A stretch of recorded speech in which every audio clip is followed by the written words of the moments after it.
Jenny, and today I'm going to talk about the rest of the book, It Can't Happen Here by Sinclair Lewis. So far, I've already done 3 videos reviewing the beginning of the book, but I just read the rest of it, and what I'm going to do is just kind of quickly go over what happens in the rest of the book. So, um, Buzz Windrip gets elected president, and he immediately takes. So he gets elected president, and he in the during his process of campaigning, he militarized young young people, and so there were like these. They were called the Minutemen, and they shortened the names to the MMs. And so basically, he had his own military force that were present at his marches and things like that. And when he got elected, he basically made them a branch of the military. And he immediately took away the women's right to vote, and he discouraged women working. So women were getting pushed out of the workplace, and he also oppressed oppressed certain groups of people based on race. And I don't want to go into like the specifics of everything because I don't know what will make my video get taken off of YouTube. But so things started getting really bad, and just like any government that gets overthrown by a dictator, their number one concern is managing dissent. And so people started getting arrested. The MMs were attacking people and hurting people, questioning people. They were going into people's houses and searching their houses. And then as time went on, they actually started taking over all of the media outlets and the like the radio, newspapers. They took over Doremus Jessup's newspaper, and he ended up getting arrested and thrown into jail. So they had these converted these government buildings and businesses that went out of business, big buildings, to prisons, and they were keeping people in these prisons, and they were horrible places. And Doremus Jessup ended up getting hurt really bad when he was in jail, and he ended up escaping. A lot of violence, and everything was completely different. The whole landscape of America within the period of 1 year was unrecognizable. And he so Doremus's family, his son initially supported Buzz Windrip, but he ended up not surviving. And then his daughter-in-law, Mary, she went into the military, but she was actually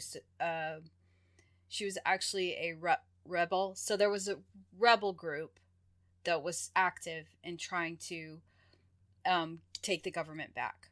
And Mary ended up getting her pilot's license, and crashing into, while she was flying, she kind of did a kamikaze crash into a plane that had a general in it that was one of the highest ranking generals in the government. And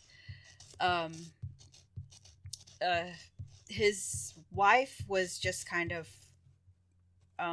not really there. She just kept going about, she just kept trying to hold things together and go about her daily life. And so Doremus developed a very strong relationship with Lorinda Pike. They ended up having an affair, which this is another thing.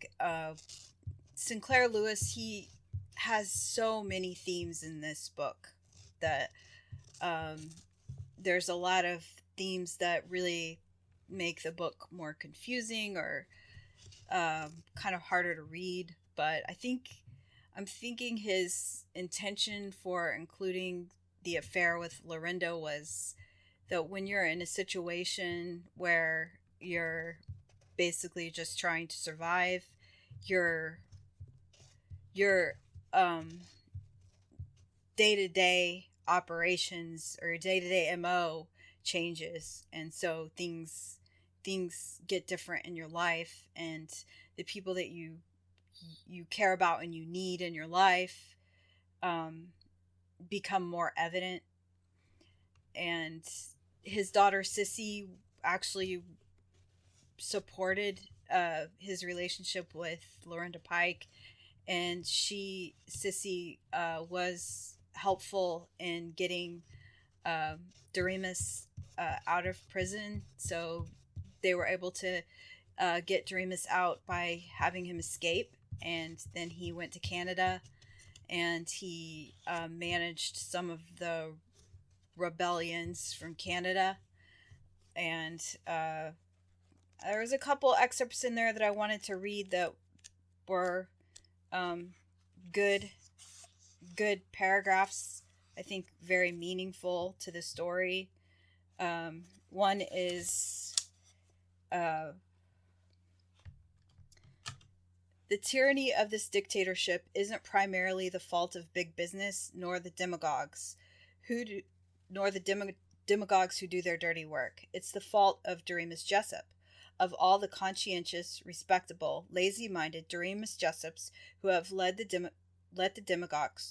demagogues wriggle in without fierce enough protest.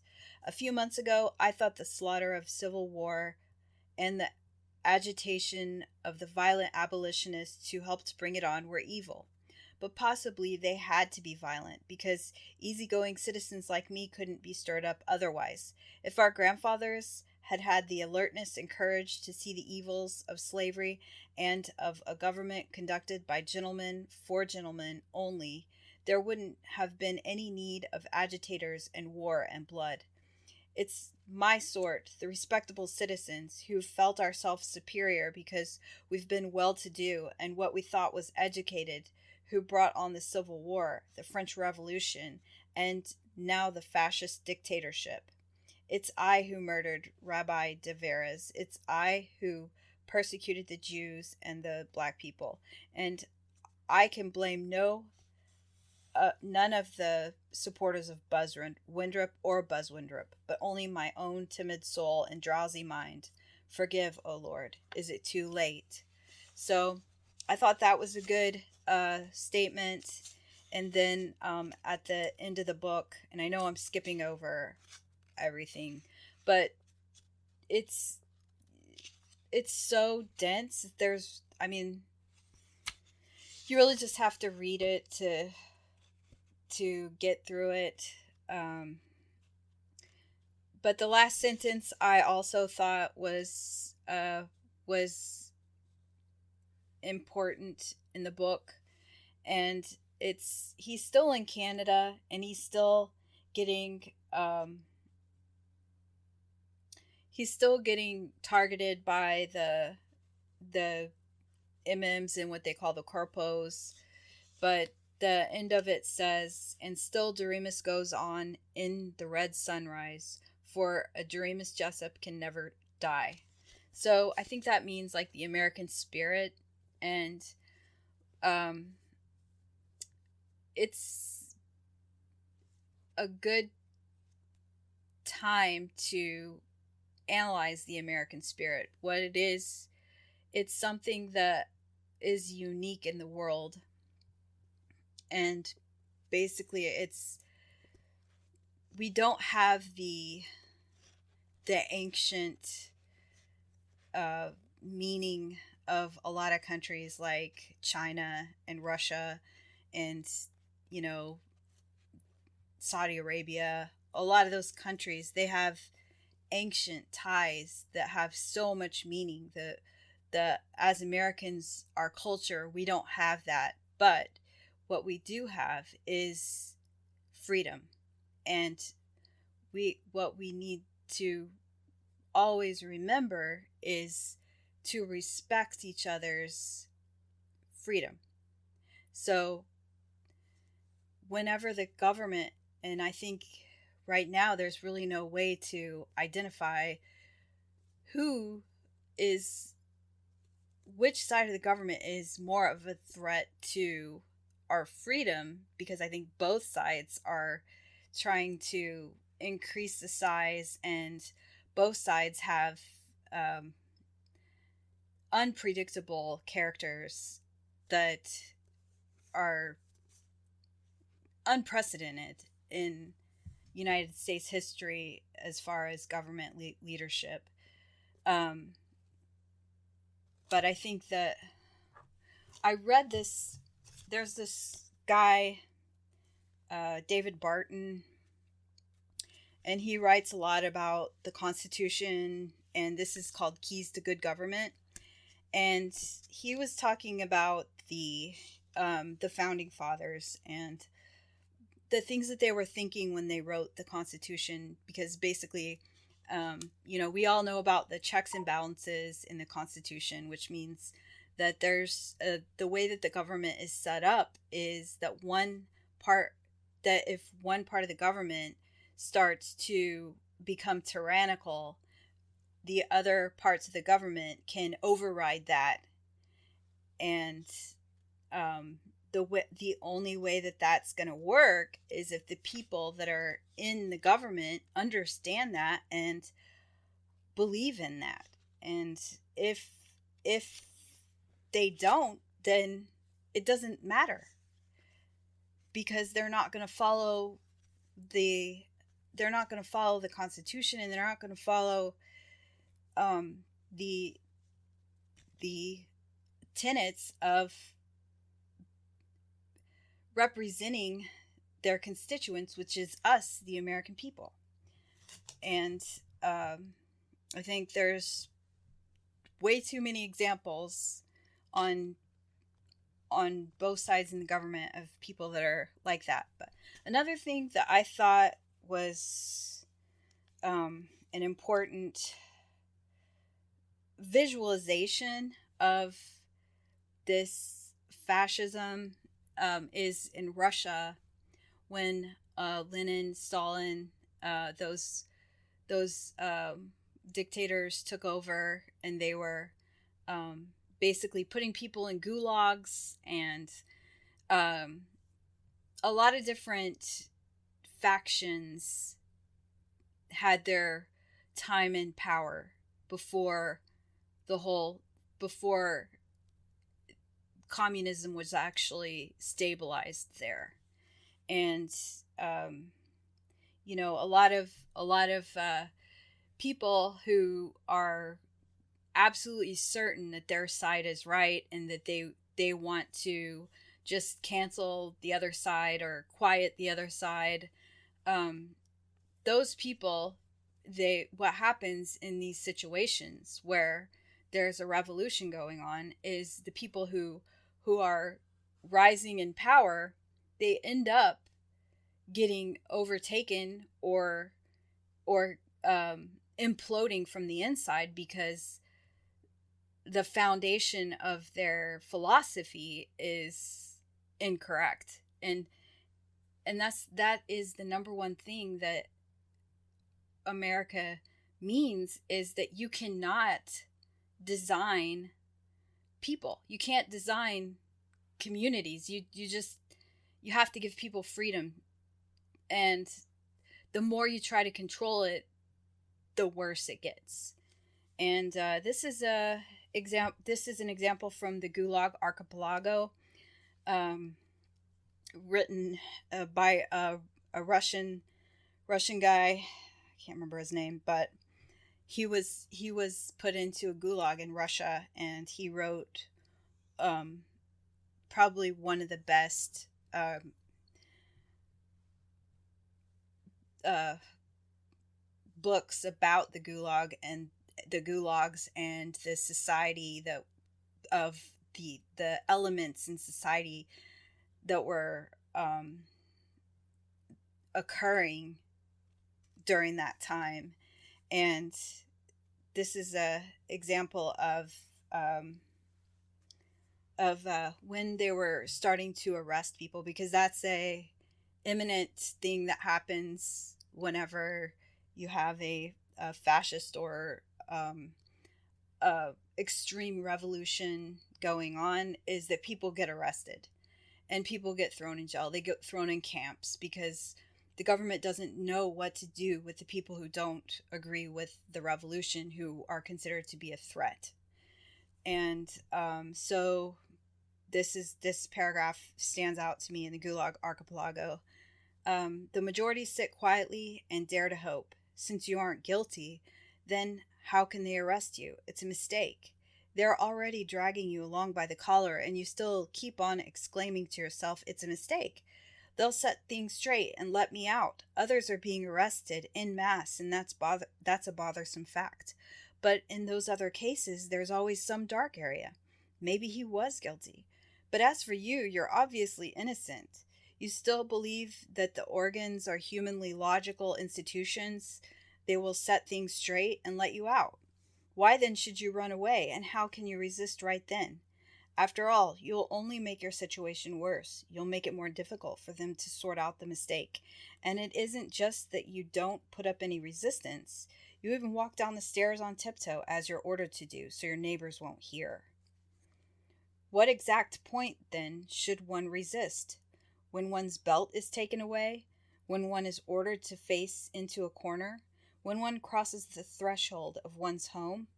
An arrest consists of a series of incidental irrelevancies, of a multitude of things that do not matter, and there seems no point in arguing about any one of them individually, especially at a time when the thoughts of the person arrested are wrapped tightly about the big question, what for? And yet all these incidental irrelevancies taken together implacably constitute the arrest. And this paragraph has a footnote, and this to me is one of the scariest things I've ever read. It says, and how we burned in the camps later, thinking, what would things have been like if every security operative, when he went out at night to make an arrest, had been uncertain whether he would return alive and had to say goodbye to his family?